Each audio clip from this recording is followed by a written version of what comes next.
Begin the meeting. If you're ready. Can you give me just 1 sec? I have to reset up the live stream, and then I have to send an email out because I think someone in our department had scheduled a meeting at the same time as this, so I just don't want us to get booted again. So if you'll bear with me for just 2 minutes, we can get started.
Zach, are we ready or not?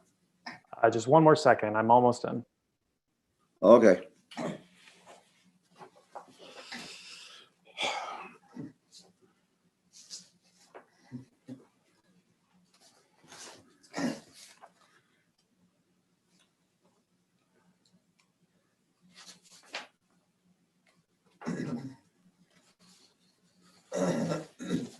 Okay, I am all set. Thank you for your patience. Okay. Good evening. This is a meeting of the Albany City Planning Board for 26 January. We have 2 items on the agenda. I want to go through the rules of procedure, and then Zach will pick up from there to talk to you about details about how to speak. The applicants will have 10 minutes to present their application. The planning board would then have the opportunity to ask the applicants questions. And after that, we will take testimony from members of the audience. And later, Zach will tell you how to get your name in if you haven't already. Each person in the audience will have an opportunity to speak for 3 minutes. And if folks who have spoken before you have made the same points that you want to make, instead you might want to have more time by not repeating those points if you have other points to make. After that presentation, the planning staff will make its recommendations. After that, the opportunity is given to the applicants to make a no more than 6-minute rebuttal or clarification on any of the points that were made by the staff or by the members of the audience.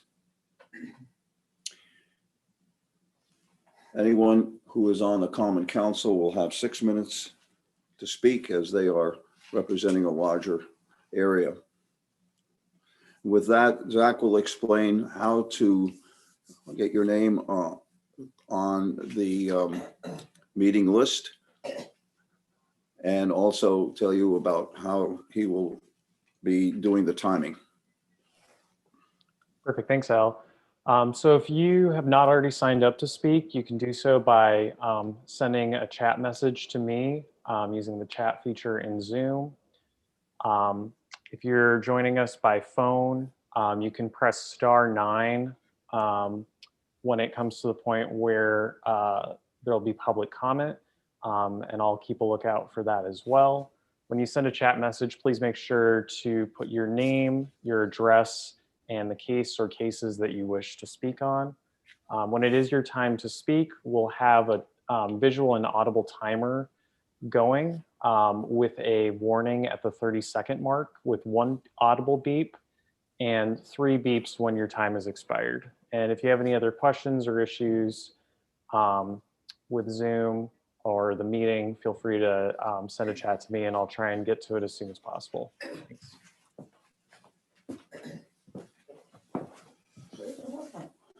Okay, we'll move to the first item on the agenda, and I'm apologizing for turning my back to the camera, but the lighting in here, the reception's best where I am, but the lighting isn't great. So I will read. The first item is 20 Colvin Avenue, which is listed as DPR 0111. The applicant is Capital Corals. The person representing Capital Corals is David Pfaff. This is in an MUNC, that's mixed use neighborhood center property, and the request will be for Rachel a major Biggs, development. RT_Biggs at yahoo.com. I'm sorry. This is a major development plan review for the change of use of the subject property from heavy commercial service to an office laboratory. Okay, Mr. Pfaff. Rachel Biggs, RT_Biggs. All right, so I want to thank you for letting us present this evening. Basically, what we're looking to do is take what was a former warehouse and under the office categorization, use this as an office and a laboratory where the intent is to research coral and the development of bone and dental implants for humans. May I have the next slide, please? Okay, so currently it's a heavy commercial use. The company has approximately 17 vehicles coming and going on a daily basis. Some are parked overnight. There are about 5 to 10 on-site employees at any particular point during the day. They do receive regular freight and package deliveries, both common carrier and through the commercial carriers. The front parking lot, which you see is empty in this particular picture, is usually full, and they have to acquire or have to take advantage of excess parking in the parking lot in number 16 Colvin, which would be to the right of this. They're also able to access the rear yard of this property and the freight entrance through a temporary easement also across 16 Colvin. And this easement for 16 Colvin expires with the transfer of ownership. And the owners of 16 Colvin were not able to grant us another easement in that regard. Can I have the next slide, please? All right, so this shows the vicinity of where the site is located. It's southwest of the intersection of Colvin and Lincoln Avenues. It's the second property in on Colvin from Lincoln. May I have the next, please? So the block that we're speaking of, and in fact, this corridor is zoned MUNC. And immediately to what you see to the left, and by the way, the site is in the yellow there. Immediately to the left, the zoning there is R1M, which is residential single family. Can I have the next, please? As you can see in this picture, the front of the building faces Colvin, and there are 7 marked spaces for parking. Next slide, please. This is the driveway, which then goes from the left side front to the rear. And the next slide, please. And this is the paved rear back area. It is entirely paved with a couple of exceptions. The concrete pad in the foreground that you see, that light gray area, is in front of the overhead door and the pedestrian entrance. Next slide, please. So in this view, there's a couple of things we're going to be saying. First of all, the building is the stippled part of the illustration in the middle there, relatively. The yellow in front of it is the parking that faces Colvin Avenue. To comply with the request that we have 10 parking spaces, Capital Corals has signed a lease for 3 additional spaces at the rear of 24 Colvin Avenue. That is Phillips Locksmith. And if necessary, the owners could accommodate additional vehicles in the paved yard using the driveway, where visitors could either walk to the front of the building or use the rear pedestrian entrance, which coincidentally is also our handicapped entrance. Next slide, please. This just illustrates where the driveway runs along the south side of the building. And as I said, this will be used as necessary for ADA compliant parking and removal of trash and such. All right, thank you. This shows where the freight door is to the rear of what would be the north warehouse. And the next. And to be compliant, we were told that we had to have secure bicycle storage. So in one of the future illustrations, you're going to see that it is in fact within the warehouse and it is locked. It's accessible through either the pedestrian door in the rear or the overhead door. Next, please. This is the existing floor plan. And I emphasize existing, we are not making any changes to the floor plan whatsoever. Both warehouses are uninsulated concrete block warehouses. The offices were built, I believe, about 10 years ago when Star Roofing took over the property. Next, please. So this is, oh, that shrunk. Okay. So this illustration here shows, it should show the entire south warehouse having a perimeter wall for the most part being built, at least on the exterior walls, which will be insulated. All right. That is the only improvement being planned to this particular building, along with the appropriate HVAC in order to have a controlled environment in the south warehouse. And the next, please. This is the freight entrance. It'll remain at the south side of the north warehouse space. And this space in general, that is the north warehouse, will be used for material storage and will house the production area. Next, please.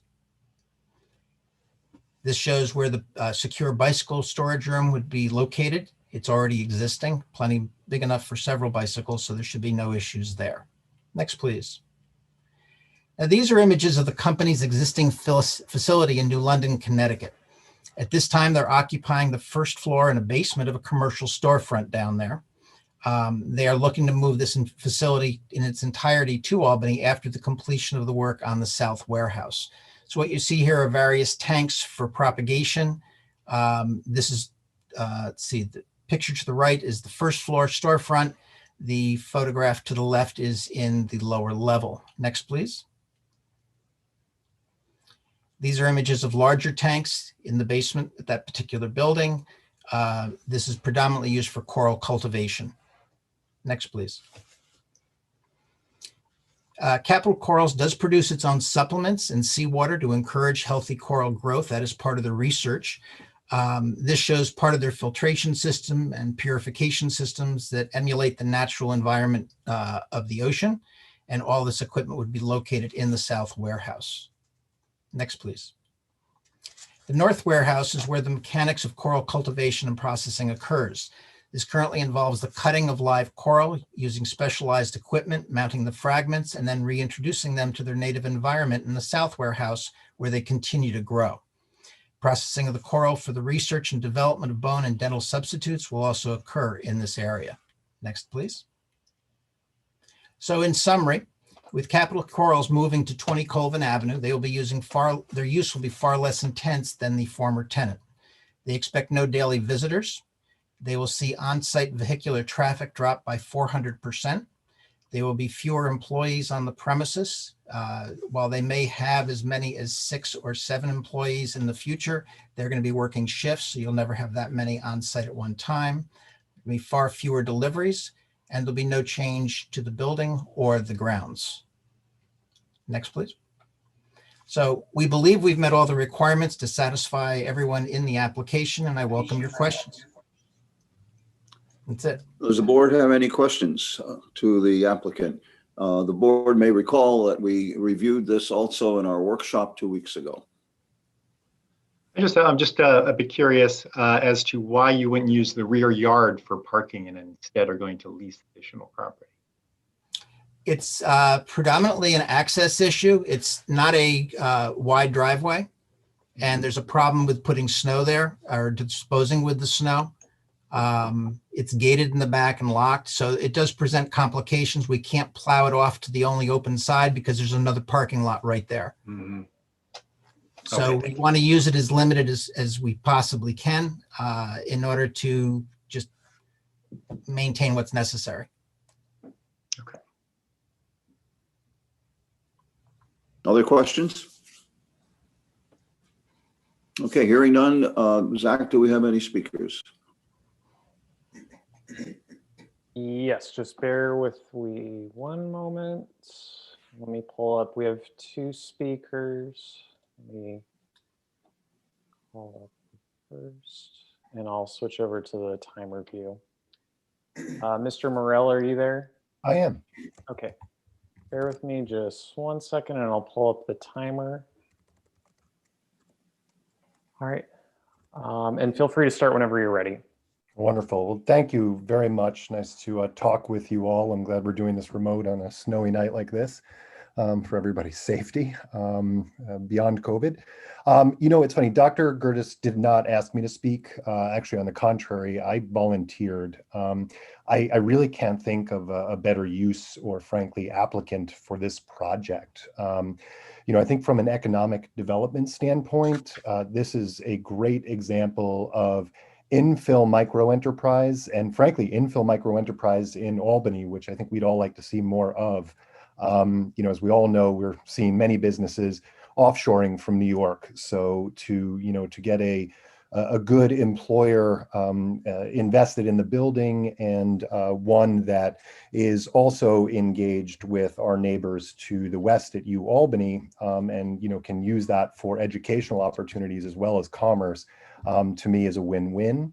Bear in mind, of course, that we have several other buildings on Colvin that are vacant or near vacant and largely obsolete. So, the fact that Dr. Gertis is able to take this building on in its present form and redeploy it into an exciting new use, I think is incredibly compelling.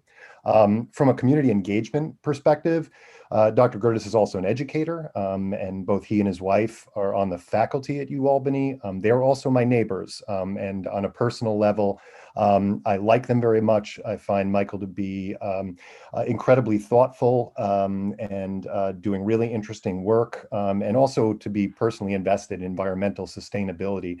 So I think it's highly appropriate that 20 Colvin is within walking distance of his house. Given that, the doctor tried to resolve the hardship posed by the narrow drive and that he is dealing responsibly with a situation that frankly he inherited, I really cannot see that as given reason to prohibit what I say are positives of the project that would far outweigh that situation, which again is an existent situation, not something that he's created, nor something that will worse. In fact, it will be somewhat relieved by the much lower intensity of the use that David covered in his presentation. So as a homeowner in the neighborhood, as a business and property owner in the city of Albany, I just really wanted to give my very strongest endorsement. Thank you. Other speakers? Yep, just one more. Give me 1 sec because I'm queuing that up.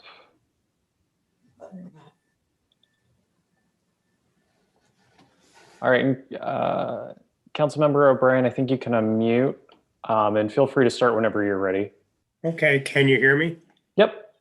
Okay. I am speaking very much in support of this project, and I echo the remarks of Jeff Morell. I note that To me, this project is a benefit to Calden Avenue because it's a less intensive use than the existing project. But it also has a wider benefit too by the very nature of the business. Dr. Gerdes and his wife are both faculty members at the University at Albany. And in connection with this high-tech science-related business, which they're going to have, they're also going to use it as a training for an internship for some of their students in the biological sciences and biomedical sciences. And beyond that too, from what Dr. Gerdes has told me, the applications for this product are beneficial to the world. They basically have a bone substitute use and a dental use for their product, but they also research the preservation of coral in the wild, which I think is an important environmental consideration. And they also support this scientific mission also by the sale of marine ornamentals to marine aquariums, thereby cutting down the use of native, corals captured from the sea for that same use.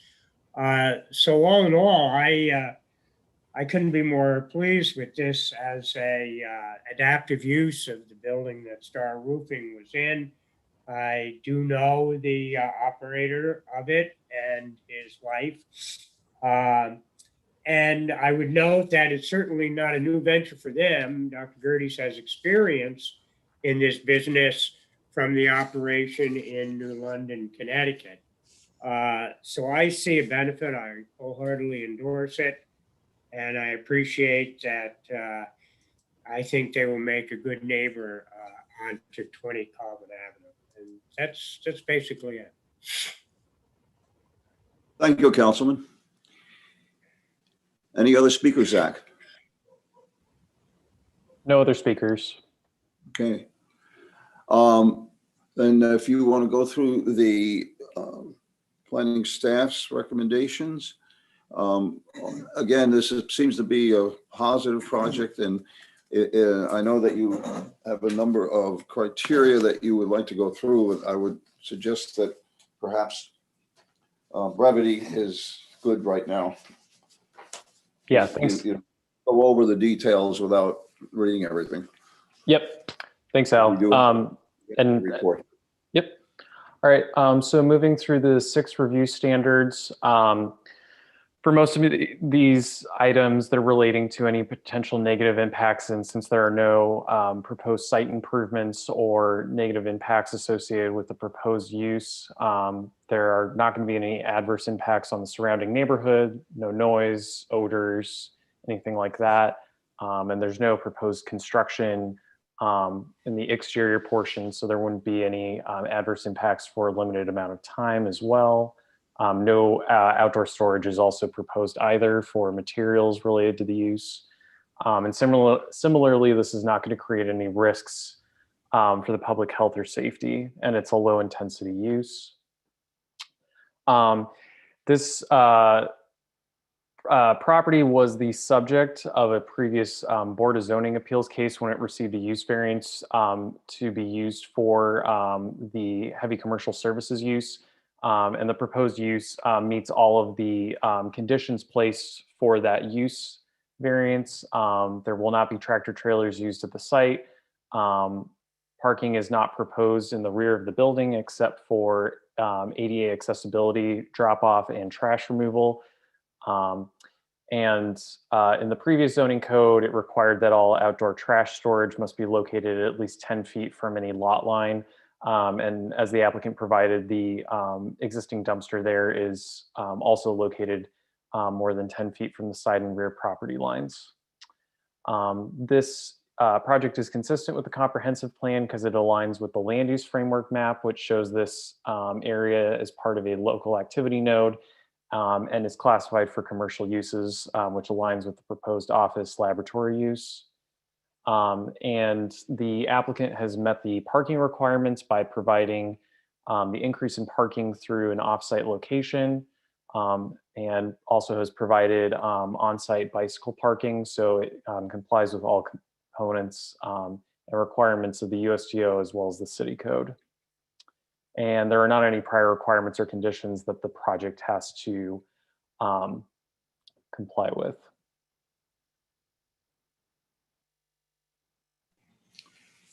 Okay. The recommendation by the staff is to approve. Are there questions to the from the board to the staff in reference to the excuse me, the proposed project? Okay, hearing none, I'll entertain a motion to approve the application. So moved. Second. Moved by Roman, seconded by Glenessa. Further discussion? All those in favor, please say aye. Aye. Aye. Aye. Aye. It's unanimous. It's approved. Thank you very much. Thank you very much. Have a good evening. The next item on the agenda is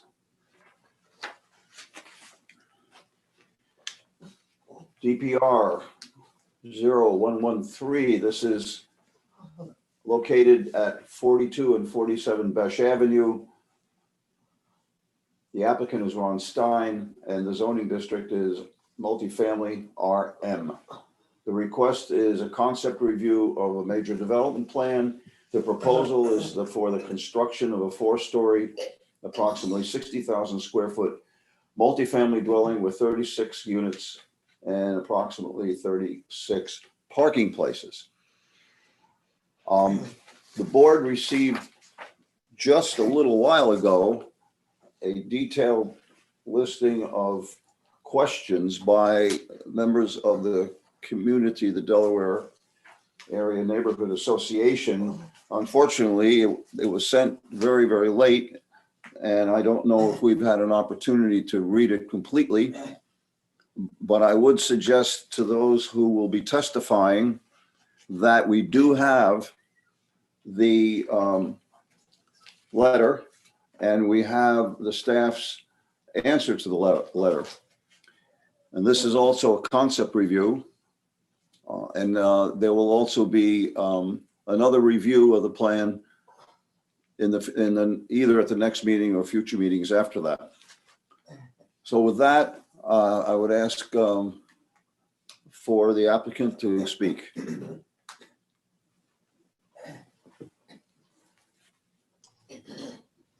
Hi, this is Ron Stein. How are you?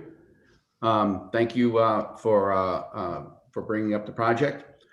I know we've had a couple of meetings prior to this for on the tech review. I've also had a preliminary meeting with the Delaware Avenue Neighborhood Association executive team and councilwoman.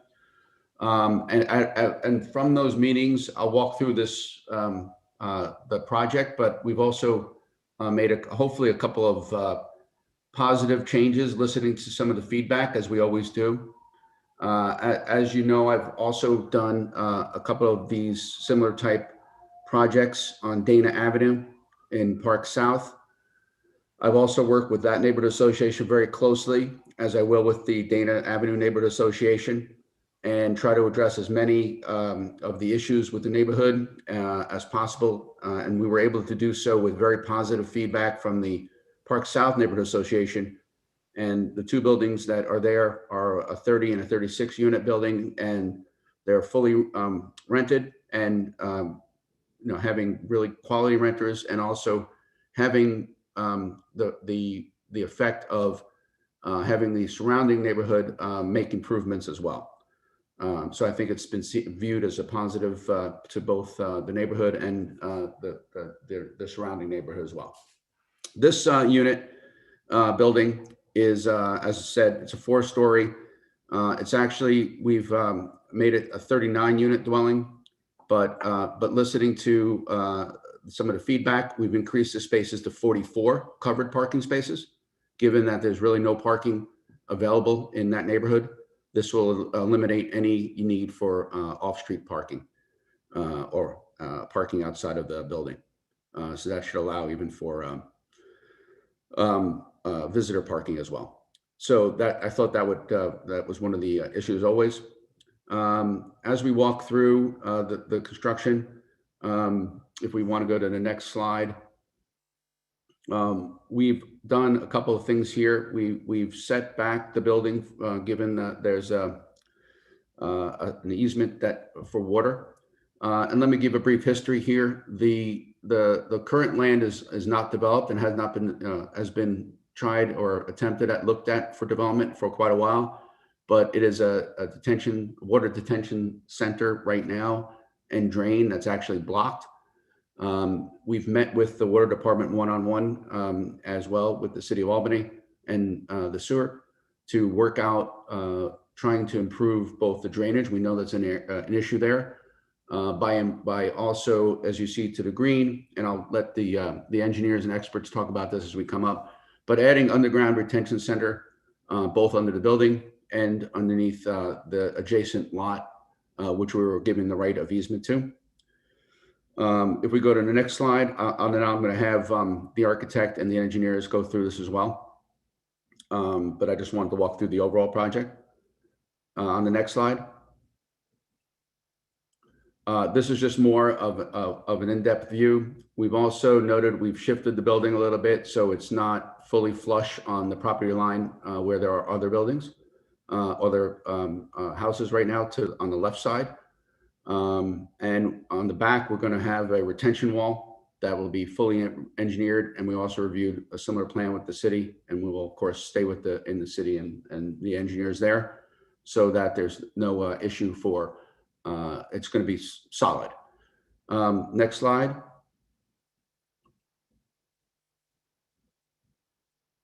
So this is showing, and this doesn't look like the slide that we presented.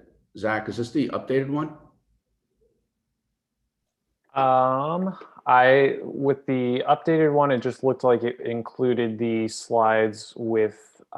We changed the parking. So nonetheless, we shifted the building a little. The parking is additional spots, and you'll see on the renderings, I guess, if we go to the renderings.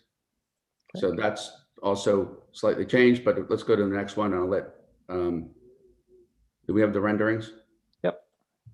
Great. So this is a view from facing the project on Hackett, looking from left corner. And then if you give us the next slide, where there you can see the existing structure there, which is a home, and you can see the foliage that we're leaving that's existing and will enhance, and we will keep that all the way around as well. So these are the two views we're able to create for today.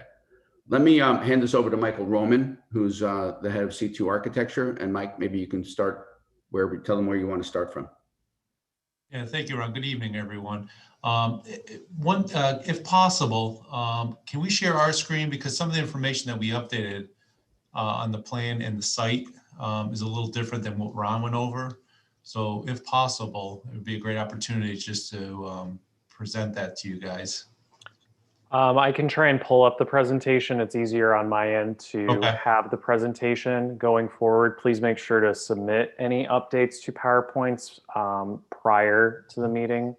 Yeah. So I will try and pull this up as quickly as possible. Okay. And then also too, we have Mike DeSalt from Engineering Ventures on with us. Can you also make sure he has the ability to be involved with this discussion?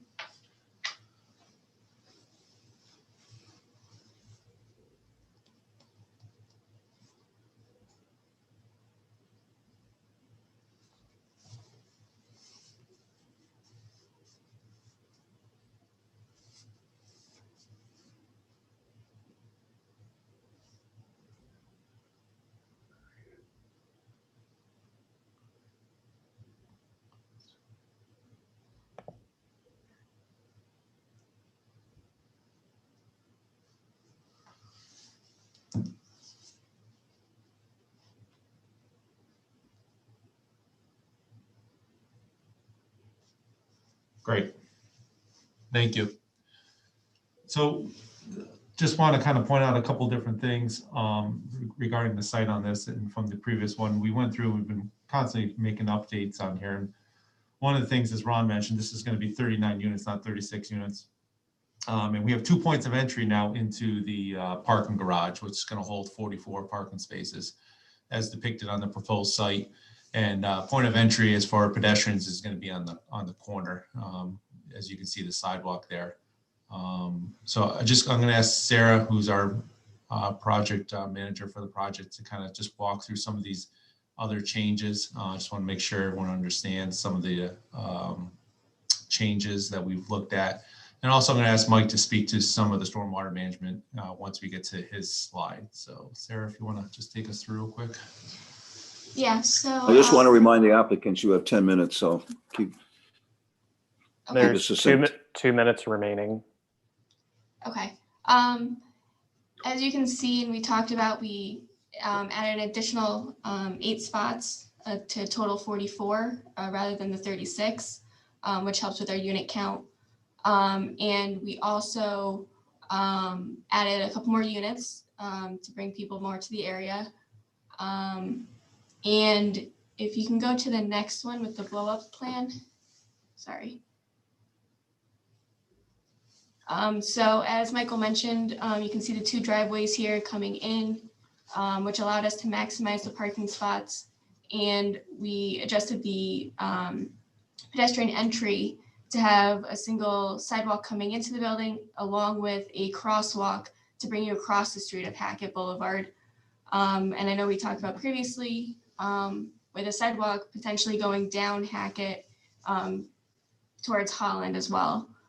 And if you can go to the next slide, just briefly, this is just a typical unit layout. We're mixing, 2-bedroom units with 1-bedroom units. It's pretty typical. If you go to the next one, I'll have Mike Dussault, if he's on, just touch base with stormwater management and our plan for that.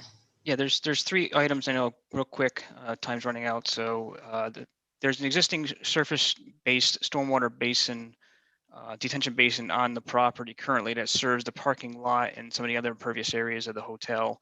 That we're proposing to relocate that to the green box, which would be subsurface chambers, and that would be a 1-to-1 volume replacement. We've discussed that with Neil at the water department. He's on board with that so far. Stormwater on the site itself, we retreated through a detention tank and some water quality devices in the parking lot level, below the parking lot level, that would attenuate to the requirements from the city's ordinance. And then the final thing is where we are aware of the drainage issues in Hackett Boulevard. So the goal of this the project is to not impact the building and to have it set at the parking elevation at a level that's higher with some freeboard above that known flooding issue. We understand it's a 45 to 1 hour kind of duration flood issue. And I think Neil, during our discussions with Neil, he was going to try to determine what that elevation is so we can make sure that we have plenty of freeboard above that it won't impact the building at the parking level, or it definitely won't impact any of the living levels above that. Since the took a little while for technically to get things rolling with the updated slides, is there anything else that you have? You have another couple of minutes. If there's any other items you wanted to bring up, I think we could extend that. Yeah, if we could just touch on the exterior itself. I know it's the first time you guys are seeing it. Just to give a quick synopsis, it's very similar to. Well, this is not the first time. We did see this in a workshop 2 weeks ago. At least a building similar. Okay. Yeah, so, as Ron mentioned, we worked at Dana Ave, 2 buildings there, very similar. The idea is, to keep with the real brick, hardy panel, EBIS on top, and really bring it down to like pedestrian level with some glass overhead doors to kind of blend in. And, it's a typical emphasis on the entrance to the pedestrian way. And that's kind of the exterior design with a couple balconies on top. I think that's kind of all. If you guys have questions, we'd be happy to answer any. One thing I could add is we did get the 6 comments from the Mrs. McNeely. And one of the ones I did notice was the erosion and slope stability. There will be a geotechnical engineer on the team at some point as the process progresses, and they will be involved in analyzing that slope to make sure that this building will be stable and the slope will be stabilized through retaining walls and sheet piling if required. So that the slope will be stabilized through the design process, engineering design process. And I just want to add, this is Ron, just that we will be keeping, as you can see in the rendering, a lot of the existing tall foliage, and wherever there are gaps, putting in the foliage around it to enhance it to look like more like a neighborhood feel, a residential neighborhood, as well as to help keep privacy and the views away on both sides, as well as on the back. So I know you answered this in the workshop, but just to be clear, the only reason that the address is Besh Avenue is because at one time Besh Avenue was the end and the Hackett Boulevard was a stream. But the main entrance to the building will be on Hackett Boulevard, number one, and there won't be any entrance other than maybe emergency exits, although they may be on the side of the building, onto Besh Avenue. So there'd be no way of people parking on Besh and walking into the building. Is that correct? That's correct. And we'll also be looking to change the address to a Hackett address. And we'll actually be named, the project name, I know we talked about this in the Dana meeting, will also will be the Reserve on Hackett. Other questions from the board?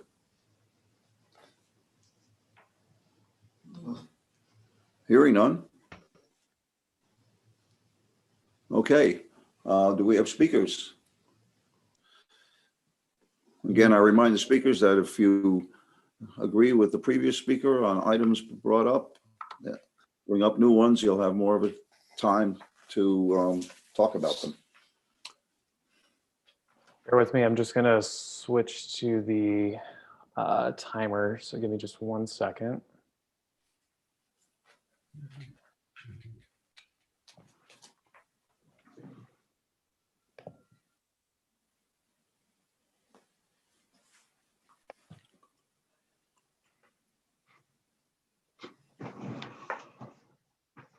Hey, Ron, while he's doing that, if I'm driving down Besh Ave, what's my visual going to be of the building? Will I be looking at the top floor level with that roadside up on Besh?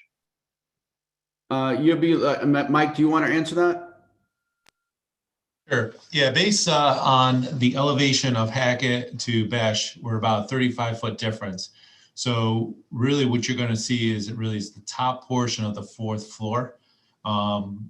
But we're going to be keeping a good amount of those large trees that are along the backside of the Besh. So, you know, depending on the time of year with foliage and stuff, there could be times that essentially you're going to be looking at a lot of the greenery. But at a minimum, you'll be looking at that top level of the 4th floor. And again, we do plan to keep and add foliage wherever possible so that the views will be more foliage than hopefully any other building at that point. Okay, thank you. Thank you.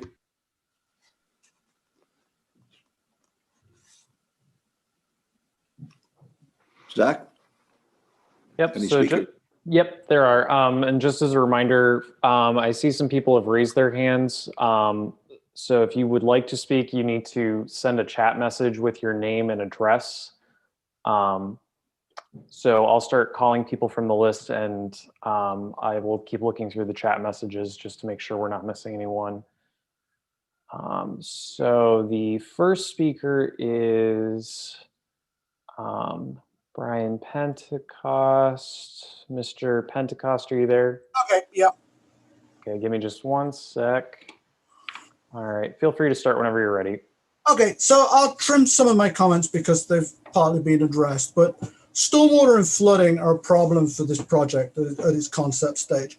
The plan includes replacements for runoff capture of the basin that's on the lot right now, but it really isn't yet addressing the problem that the combined sewer under Hackett overloads in bad storms.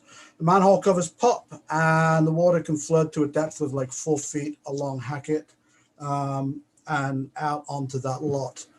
I think folks had to evacuate from Hackett Dale Apartments, the other side of Crown, on August the 13th, 2018. You can see reference to that in the Times Union and CBS online.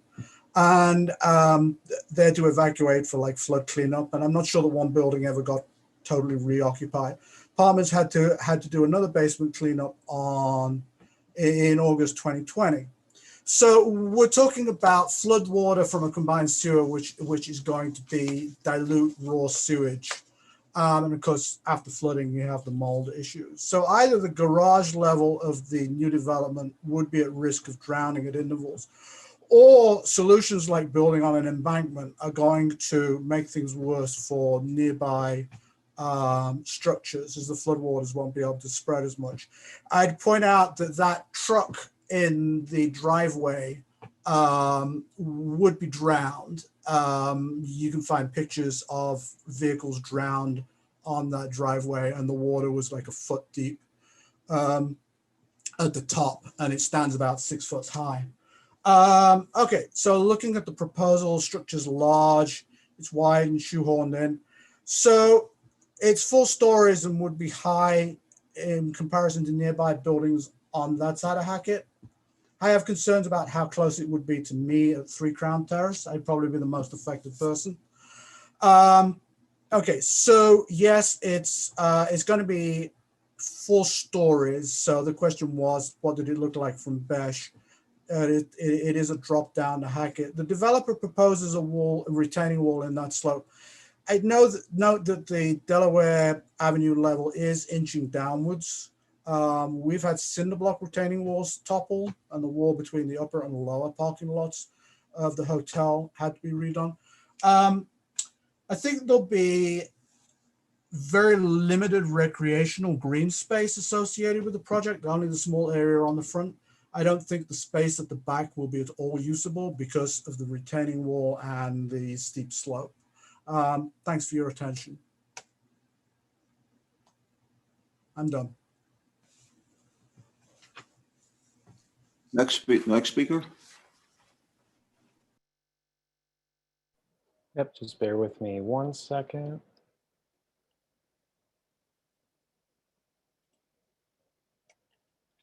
Ms. Greer, are you there? Can you hear me? Yep, feel free to start whenever you're ready. Sure. I'll start by agreeing with the concerns that Brian just raised about flooding. Hackett has been a notorious flood zone in that area, and so I hope that this building doesn't intend to just neutralize the additional use of the sewer, but also account for the backup that already exists in that area. I'd like to know how tall the retention wall will be. There is currently a path that goes from Besh down to Hackett that people use to walk to the Walgreens and to the different schools in the area. My concern is that there's not enough parking currently on Besh for the residents that live on Besh.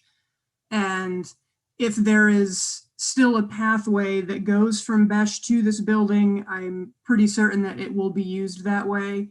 44 spots for 39 units doesn't seem sufficient to me, especially when the majority are 2-bedroom units. And I imagine a substantial portion of the renters will be students. So it's, a safe assumption that they will each have their own car. That leaves, that there's no parking on Hackett. There's no parking in that area on Holland. So if there's a way to get from Besh, people will park on Besh and walk to the apartment complex. And there's already not enough parking spots on Besh. I appreciate the efforts taken to maintain the tall foliage and fill in where possible.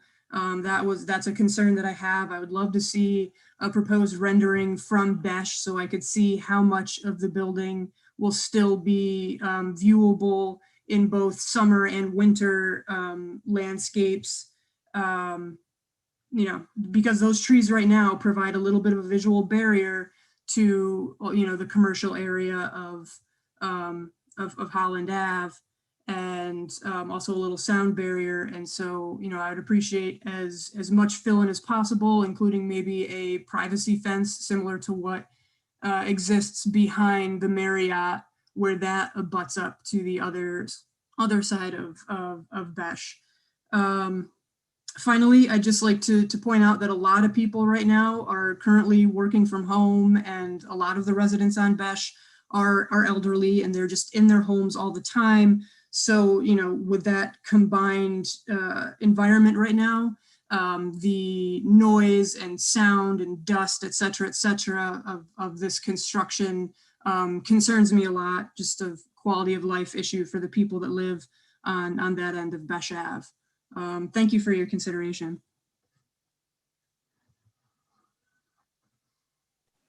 Thank you. Other speakers? Yep, we have 3 more. Bear with me as I'm just pulling up the next people from the list.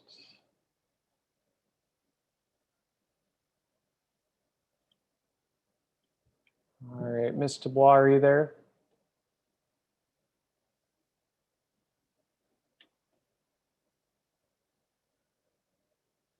Ms. Dubois, are you there? You should be able to unmute yourself.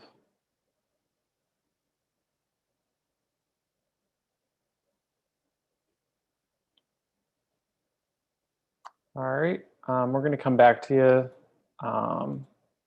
just a bit. We'll pull from the next person on the list. All right, Mr. Morris, are you there?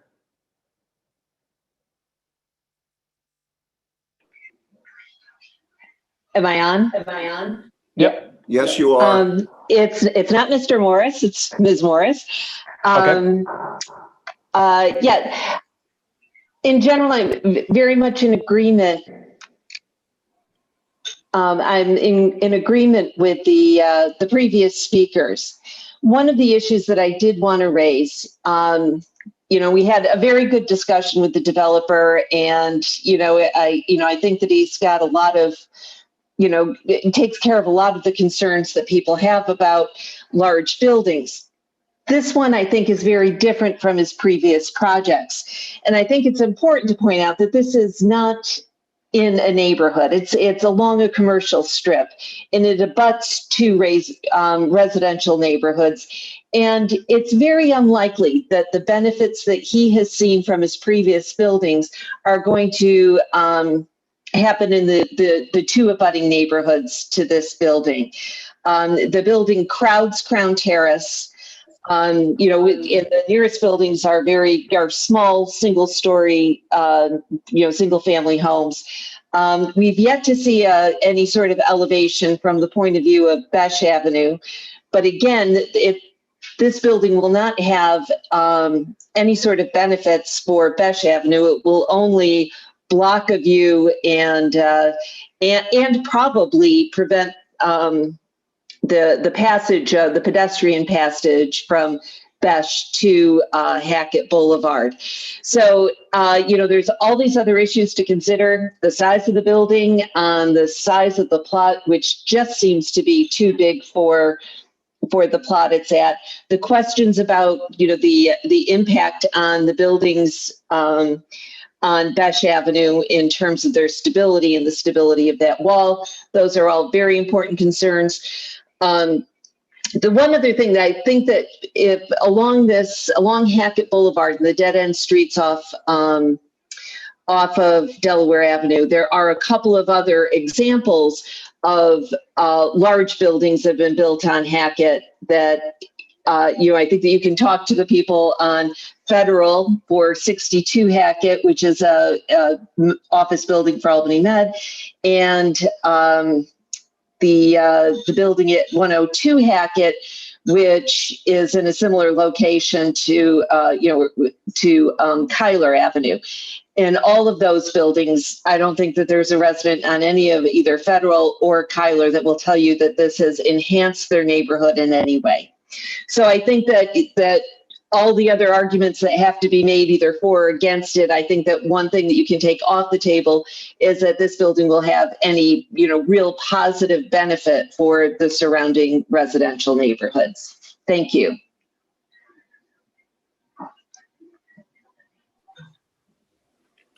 Next speaker. Yeah, and while I have you on, is it Miss Morris? Yes. Okay, is your name Sean? Yes. Okay, I'm sorry about that. I just wanted to confirm. Okay. Perfect.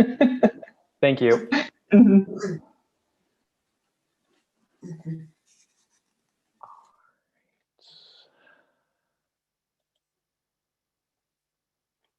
All right, Miss Freeman, are you there? Hi, good evening. I am. Can you hear me okay? Yep, feel free to start whenever you're ready. Okay. Good evening, and thank you for the opportunity to speak. I am a long-term community member in the Delaware Avenue neighborhood, and I'd like to basically second and support the statements from the other speakers, particularly Sean. I think she hit the ball out the park in terms of the concerns. I also, given the scope of this project, would like to say that I certainly don't believe it's a good fit for the neighborhood. I know the focus of the project is outlined has been about it relying in a commercial district. But I would like to just bring the board's attention to the more aspect of it being a residential neighborhood. One of the things that drew me to this neighborhood about 20 years ago is that Hackett Boulevard is unique in that the opposite side of the street where it's proposed to be built, there's an actual pathway that extends from Holland Avenue all the way to South Manning Boulevard. And on any day you will, in any time, any season, regardless of the weather conditions, you will find joggers, walkers, people utilizing that. The fact that this building, it's troubling to me that actually it's increased in scope. If anything, my hope was they would have lessened the scope of it. But to have 44 spaces, and assuming that each of those 2 units, as other speakers said, are going to have additional drivers, what that then leaves is that folks are parking on that street. The unique thing about this particular location versus some of the other maybe commercial buildings, which are primarily a few office buildings, Charles Hospital, they are not basically at the street's edge. They actually have very large parking lots so that there's not an issue or concern about dealing with traffic. And that's the other big concern that no one has mentioned. Directly across the street from there is a school. I think the Tech Academy for Girls. A few blocks down is Boys and Girls Academy.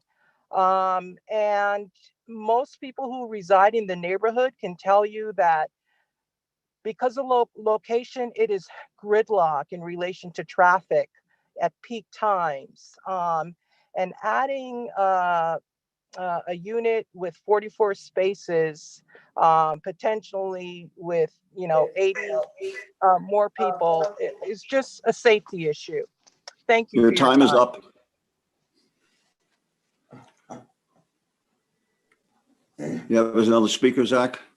Yeah, I think, I believe, and I'm sorry, I got a little bit, sorry, I forgot. I believe I think we called upon Ms. Dubois, but I think she didn't respond. So I'm going to Just try again. Ms. Dubois, are you there?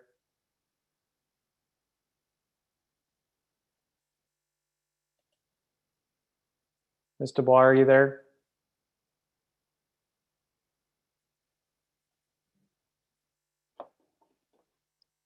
Okay, I think we're just not getting through. Zach, I saw that she's muted. Did she bother to unmute? Yeah, I'm asking to unmute, and I've given her the ability to permit or to speak. So, All right, she just said she connected by phone. oh, okay. Thank you. I'm sorry. I guess I did not see that chat. She just popped up. Oh, okay. I'm gonna assume, I think we only have one phone on here. All right, Ms. Dubois, are you there? Hello. You have to unmute. Hi there. We go, Yep. finally. Hi. Okay, feel free to start whenever you're ready. Yeah. You can hear me now? Yep. Okay, yeah. Thanks for getting through the technical problem. Yeah, I saw the comment. Well, to start off with, my name's Susan Dubois. I live at 24 Jeanette Street in Albany. And I saw the comment that Louise McNeely submitted. I agree with that comment. I also agree with the comments that have been made by the earlier speakers.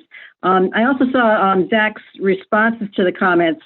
One of them was that he said that with regard to the erosion and slope issues, that they will likely require the submission of a geotechnical report.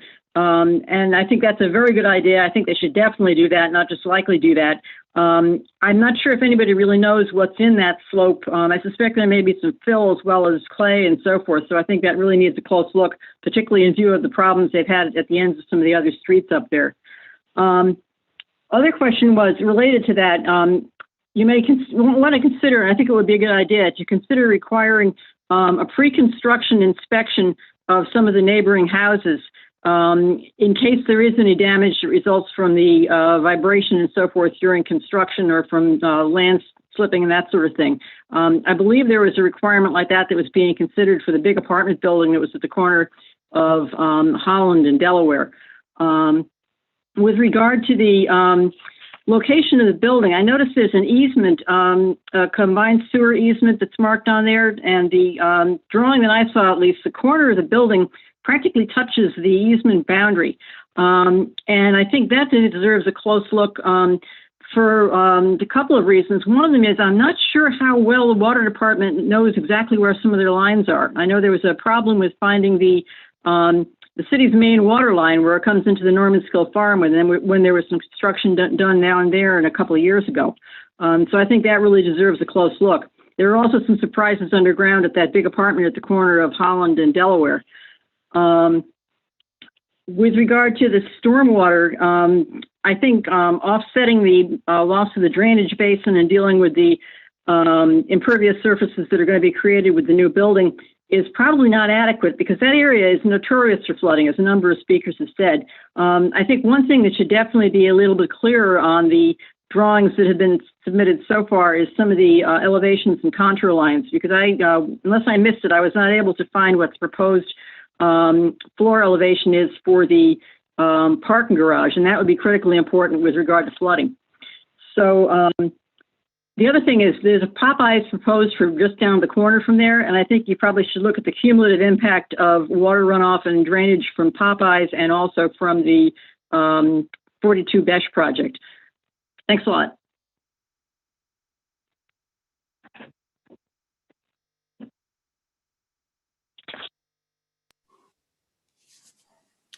I need to leave the meeting momentarily, so Martin, can you please take over? The developers have 6 minutes to make any comments about some of the items that were brought up by either the board or the community members. Okay, and I would ask them to go ahead and respond if they do have anything to say. Michael, you want me to start and then you fill in? You still there? So, yeah, so just had a view. Go ahead, Ron. So, obviously, we take all and everybody's concerns and a lot of people at the Dana Avenue, Dana area neighborhood associations comments, and we will continue, as I promised in the initial meeting, and we have another meeting on February 11th to keep addressing the issues as best we can. Obviously, trying to address all the issues is not always possible, but we'll do our best. As we've already shown, we've made several changes. One of the other things is our water. We know about both the water retention as well as the stormwater management, a major concern, and as well as a retention wall and an engineering point of view. We'll continue to work with both our own private engineers as well as the city engineers and code to make sure we are doing everything possible to ensure both safety and following and having agreement on what will work there. As far as the just one more comment, I'll let Michael go. As far as that walkway in the back, we've heard the conflicting sides. Some people want to keep a walkway down, others don't. I believe at this point we're saying no walkway down. That way, A, it's a safety issue. B, it's an access issue. And C, based on everybody's talk here, we didn't want to have parking on Besh. So we really do want to limit that. And the last comment, and I'll let Michael go, is that 44 spots is more than a 1-to-1 ratio for apartments. We currently have 36 apartments and with a mix of unit sizes, and we are only at 70.7, which is the code. We are over one here, and we didn't want to have any front parking because of the green area that was brought up before. So I think by increasing the parking spots from 36 to 44, we've trying our best to enhance, and we feel confident that that will support all the cars necessary for that building. Michael? Thanks, Ron. And I guess just to reiterate that, we've assembled a team that is going to take us through understanding the aspects of the site, geotech, and stabilization of the wall. So those are all team members that are going to be included on this project. A lot of the stuff that's been talked about today, we're fully aware of it and in the process of working on that, and we have solutions for everything. And, I understand this is a residential area, but across the street, Hackett, there's some large scale buildings. So really, at the end of the day, this will fit within the streetscape of what's there. And we'll be mindful of, a lot of the materials that we're applying onto this project and to, try to reduce the mass and scale of the project. And, Ron talked about it, we talked about it too, is we're going to maintain a lot of the vegetation that's there. We've walked the site, we've looked at that. And so we are going to do our best to maintain that, and keeping that too will help with stabilization of that hill. So, appreciate everyone's thoughts and comments at this time. And just wanted to get this to everyone so they understand kind of the direction that we are looking to go. And we still have a tremendous amount of information that we're looking into, and we'll share that with everyone as we move forward. Okay, thank you very much. Any questions from the board?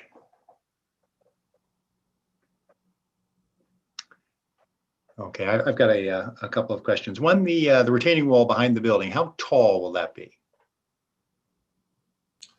So that retaining wall essentially is going to be installed to enough to cut back the earth to a good point. I don't have a termination height of that, but what I can say is that height will not be at the level of Besh. The intent is to maintain some of that grade off of Besh, and as it as it kind of dips down towards Hackett, that's where our retaining wall will pick up, from that point on. So when you are on Besh, you're not going to see a retaining wall that comes up above that street elevation. Okay. And I think my other question / comment was, I believe the zoning code requires sidewalk along Hackett in front of the building. Is that true? Yeah, I thought we had that. I'm sorry, this is Ron. I thought we already added that to I guess we added to the corner on this rendering. It will, and where our walkway, and we added it all the way up to Holland. And if we need it in front of the building on both sides connecting, we'll do that as well. Okay, good. I think it would be great to have that installed, given how busy this area is. And I think it addresses that comment that it actually enhances the walkway, because the runners and bikers can stay there and the walkers can then go across the street. So right. I thought, yeah, good point. This is that's Al. everything. I'm back temporarily. Okay. I did have a question, and please, Martin, you keep the chair. It was mentioned by the first speaker that there was raw sewage flooding when the severe storms hit. But my understanding, am I not correct, that there is now a separated line there? There was a major project that happened that separated sanitary from storm. Zach, are you familiar with that? And if not, I know that there's going to be some major changes done to the whole corner there anyway, because of the problems. I do know that there's a large facility proposed within Lincoln Park to address the issues with the Beaver Creek sewer line. Right. I'm not sure if it is separated at that point. Again, this is relatively early on in the process. So, the water department is going to be reviewing this and is going to ensure that it is not adding any additional discharge as compared to what the site is discharging now being undeveloped. They might require additional measures or steps to be taken in order to improve water quality as well as stormwater issues for the site. So again, this will be referred to the water department, and we are looking to get approval from the water department before bringing it back to the planning board for a final vote. Yep. And just on hand on that point, we have been meeting directly with the water department already because we know the concern and we're concerned as well. And we're also working with the DEC, and we're, to your point, Zach, we are required to put in backflow enhancers to ensure that and tie into the existing lines, the new lines, and any future new lines as well.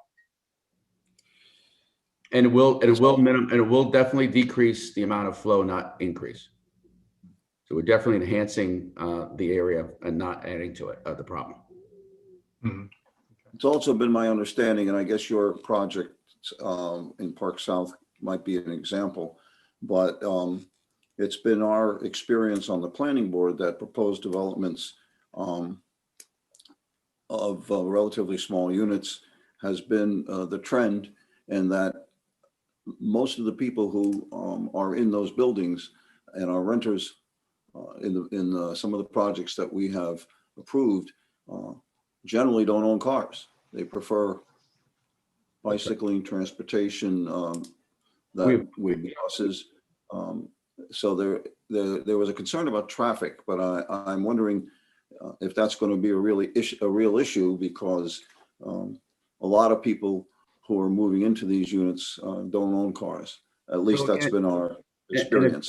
It's been our experience, and they're not students. They're actually professionals, some elder as well, not all young, but all eco-conscious. We have bike racks. Almost everybody has a bicycle that they take either racket or go up and down with it. As well as we have a 36-unit building with mixed use, and we have 25 spots only, and we only have 23 filled with the building right now, and the building's full. Yeah, I bring that up because I know that the community was concerned, and I agree that certain times of the day during the rush hour, it gets a little congested at that corner at Hackett, where Hackett and Morton and Delaware and Holland Avenue all come together. And although the traffic does flow, it sometimes takes a couple of lights to go through. So if traffic isn't a major generation, I think that's important to note. Alice Glenisa, yeah, one of the things that I'm thinking, because of its close proximity to Albany Med, Albany Law School, and the pharmacy, there may, if that is, because a lot of the students are always looking for affordable housing within walking area of that area. you know, I'm not sure if I'm totally buying the traffic won't be increased, because a lot of those students have their own cars because they're generally not from Albany. So they're And I heard- traveling into you from wherever they are. So, you know, I think this is more of a wait and see who goes into that building. But because of its proximity and the lack of similar buildings in the area up until recently, I can see a lot of those students flocking to this building and them having their own cars. Or they may be, I think the developer said that there may be a lot of professionals and not necessarily students. But it could be, yeah, because you can have residents and right, you have the residents there. You know, the law students, they're semi-professional. They're in a profession. They're doing things. You know what I mean? Like the only time they're really in school full time is first year. Second and third year, they're doing placements wherever they're doing their placements and doing school. And they totally are. You're spot on, because that's 100% what's happening, and it's they like to walk. They like the idea of walking through it. So right, but so if you think about it, if you have 2-bedroom apartments, you have 39 apartments, I believe you said. I can't remember the exact numbers, but you don't have that 39. 39. Okay, with like 42, 43 spaces in 2-bedroom apartments, and each student who's roommating each has their own cars. I see the concern that one of the other. I do see it, but what we're seeing, even the 2 bedrooms are only occupied by one person, especially with some of the people staying at home who are professionals, and from the apartment, we're using the second one as an office. Okay. That's a big trend. That's why we increased the number of 2 units, not for more people, but actually because they're requesting one for living and one for working. For office, okay. Yep. Very interesting. Thank you for that clarification. I think that helps. Thanks. Okay. Should I continue, Al, or? Yeah, I believe that is the only other item on the agenda, except for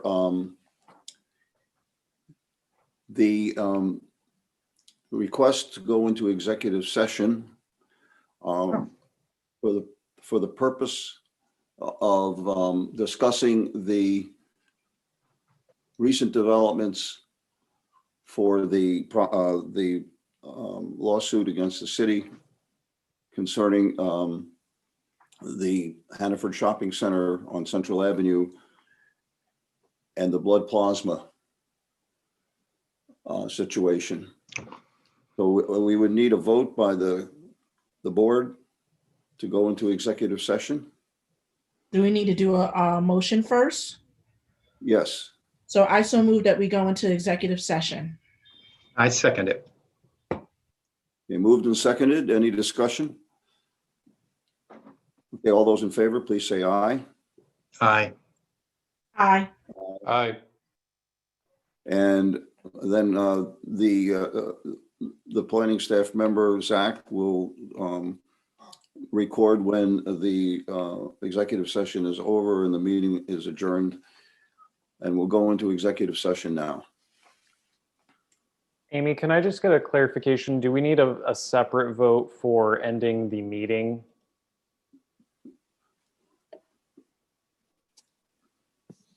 In general, it's better to do it that way. If you have the ability to put us into a breakout room, I would suggest that we do that. However, I know I've had some trouble doing that in other meetings, and because I can say there won't be any action taken in the executive session. It's just an update on ongoing litigation. I think that it's acceptable to make a motion now to adjourn at the close of executive session, and then just note that in the minutes. Okay, because I think I can't do a breakout room just because I'm in a webinar. So I think that would be the easier solution logistically. And thank you for that clarification.